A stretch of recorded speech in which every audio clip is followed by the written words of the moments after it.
nouveau bilan lecture et c'est parti. On commence chez Kana avec le 7e volume de Tokyo Alien. Celui-ci a permis de terminer l'arc autour de Riria et de commencer un nouvel arc tout aussi intéressant. J'aurais voulu qu'on en apprenne un peu plus quand même sur Sho et ses origines, mais ça viendra petit à petit. Les dessins sont toujours aussi agréables et l'histoire intéressante.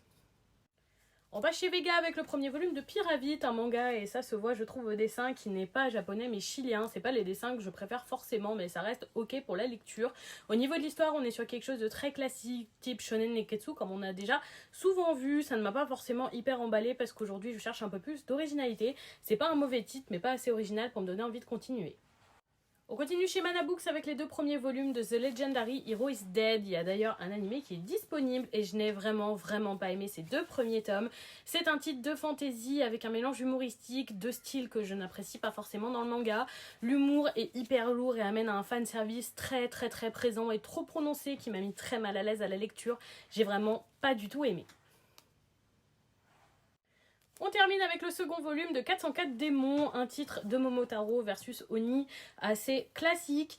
Malheureusement, ça manquera d'originalité pour moi. Je voulais laisser sa chance à un second tome et voir quelle tournure prenait l'histoire. Et on reste sur quelque chose de très classique. J'aurais voulu un peu plus d'originalité. Ce n'est pas mauvais, mais pas assez bon pour que je continue. Avez-vous lu ces titres ou est-ce qu'ils vous tentent ?